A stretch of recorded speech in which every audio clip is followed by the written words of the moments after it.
adduunyadu waa imtixaan wayna dhibaato iyo murug badan tahay dadkuna isku si uma soo wajahdo waxayna qof waliba ay ku soo qaabishaa waji gooni ah dadka qaar baa farxad iyo reereyn ku qaata waqtigooda inta badan halka kuwa badanna ay la nool yihiin murugo ciil iyo urqutaalo iyo cara aan dhamad lahayn qisadani waa qiso dhab ah oo ka dhacday Soomaaliya qaas ahaan gobolada dhexe ee Soomaaliya waana qiso aad u xanuun badan oo aan ugu magac daray ileen jacayl waa loo dhintaa haddaba aqyaaray si fiican u dhuuxa qisadan xanuunka badan iyo sida ay wax u dhaceen axmed yare wuxuu ka mid ahaa ardayda wax ka barata dugsiga mujtamac oo ku yaala magaalada Beledweyne oo ka tirsan gobolka Hiiraan waxaana maalin maalmaha ka mid ah ay isbarteen gabar lagu magacaabo Suleeqo oo iyana ka mid ahayd gabdhaha wax ka barta isla dugsigaasi waxayna Suleeqo dhiganaysay class ka hooseeya axmed yare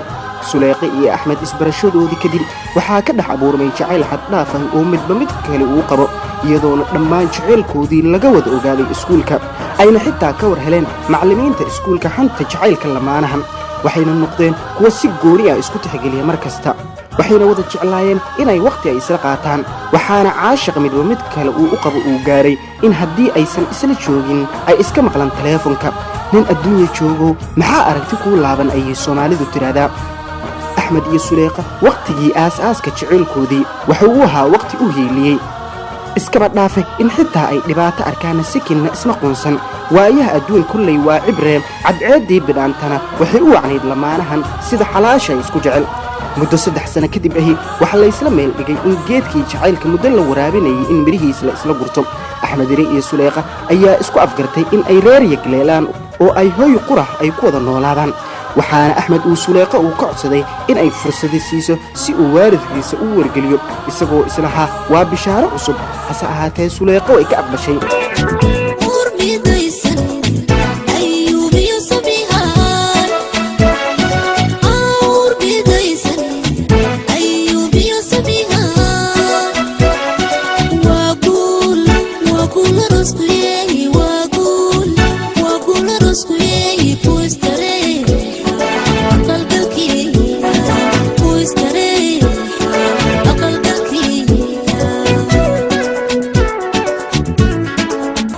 oo ahaa agoon aabihii geeriyooday isagoona ahaa curadka reerka wuxuuna aaminsanaa in hooyadii haddii uu u sheegay arrintani ay tahay mid ay ku farxayso laguna taageeri doono axmed yare wuxuu yimid hawgiisii oo ku yaalay xaafadda Kooshin ee magaalada Beledweyne waxa uuna dulbaba u bilaabay in uu la faqo hooyadii uuna arrinta u bandhigo maama Sareedo oo ahayd maamada axmed dhashay ayaa waxay tiri hooyo waa arrin wanaagsan annagu kula jecelahay laakiin wad la soo daahday waxaan kuu doonay goor hore Nasro ay dhashay habaryarta oo dhageyste Nasro oo axmed loo doonay waxa isku kalaas ay yihiin Suleeqa axmed ayaa durbaba bilaabay inuu ku cataabo hooyadiisa kana codsaday inay iska hilmaanto Nasro ayna ku taageerto jacaylkiisa una guuriso isla mar ahaantaana loo aqalgeeyo hadal waalid ma diiri karo habaarada buu dhalaa hadal waalid ma diiri karo habaarada buu dhalaa aydarta ma yeeli karo jacaylkuna way hayaan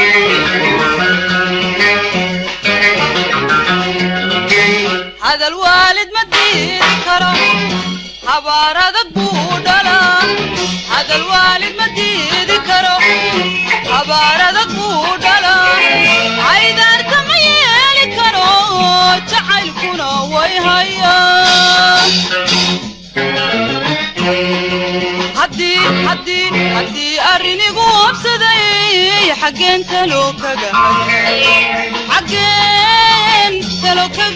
hagaaga Soomaalidu waxay tiraahdaa ninba waayihiisa ayaa walal loo tumaa waxayse kaloo ku mahmahdaa laba kala bariday kala warla hooyo Siraad ayaa u sheegtay wiilkeeda Axmed in loo taliyo uu qaato hadalka waalidkiisa marnaba aysan Nasro mooyee qof kale uusan nolosha uusan la qaybsan doonin axmed wixii habeenkaasi ka dambeeyay waxa uu bilaabay amba uu galay jawi murug iyo fikir ku dhisan habeenkii ma ladin ilaa uu waaga uu ka soo guduuto waxauna Suleeqo u sheegay in arrintii aysan waalidkiisa wali aysan raali ka noqonin waxaana iscalaacal kadib isla meel dhigay in aan la iska maarmin oo nafta la isku huro axmed ayaa taleefon ka wacay nasro una sheegay wax taagan bal xaggeeda si uu ciirsi ugu helo hase ahaatee waxay u sheegtay in ay horey u diiday laakiin duco iyo habaar la hor dhigay oo ay arrintu tahay laba daran mid dooro nin dan lama daalo ayay soomaalidu tiraahdaa axmed dire waxa uu mar kale uu ku soo noqday hooyo siraad inta uu garka iyo jilbaha uu ka qabsaday ka codsaday mar kale inay taageerto jaceylkiisa laakiin maama siraad waxay axmed u sheegtay in maalinta berriya ma ahana saa dambe uu aqalgalkiisu uu dhacayo warkii hore war soo dhaaf markan axmed waxaa mar kale u baryey waa cusub wuxuuna hooyadii u sheegay in aysan dhici karin uuna durdan ka tagayo haddii arrintiisa aanan loo meel marin jacayl haya ma hargasho dawaynacda ma hiigsatee jacayl haya ma hargasho dawaynacda ma hiigsatee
hooyo siraad ayaa inta ay dhoolla caddaysay ku tiri waa laguu taliyaa adiga ma talisid warna maqal axmed inta uu ilmeeyey ayuu mar kale ku celiyey inuu adduunyada ka tegayo haddii uusan helin suleeqa ilaan axmed waxa gubaya waa gantaallada caashiqa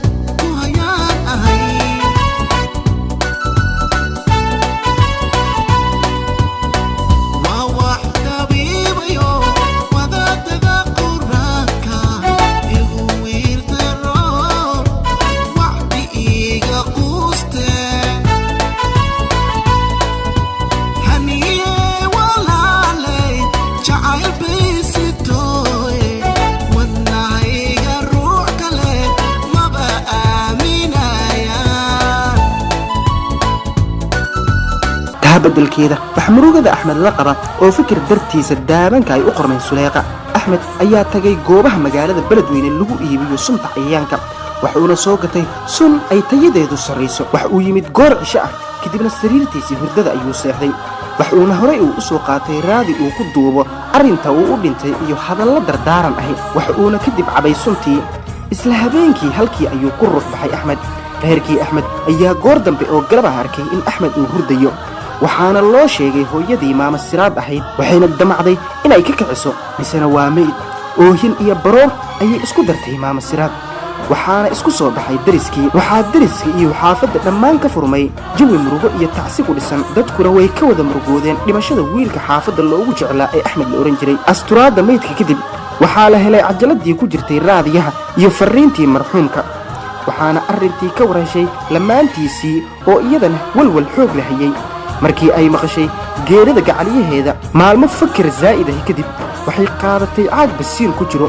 iyo taraq inta ay suuliga gashay ayayna dab isqabadsiisay waxaana la arkay holac suuliga ka soo ifaya orod iyo in ay dadka dudaan kadib misna wuu xiran yahay suuliga waxaana la bilaabay in la jebiyo misna waa suleeqo oo guban isla markaana tacbaan ahay naftuna ay ku sii daba dheer tahay waxaana loola cararay isbitaalka muddo dheer kadib waxaa la ogaaday in dabku uu dhaawacay maskaxda suleeqa oo aysan waxba ogayn sidaasina ay ku noqotay qof waalan suleeqa qisadiina intaas ayay ku soo gabgabowday haddaba akhyaaray waxaan idinkula dardaarmayaa inaad ogsoonaataan inaad tihiin qof bini aadam ahi rabbi xaggiisana u noqo qofka aad jeceshay had iyo jeer qadari ballankiisana ilaali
Happy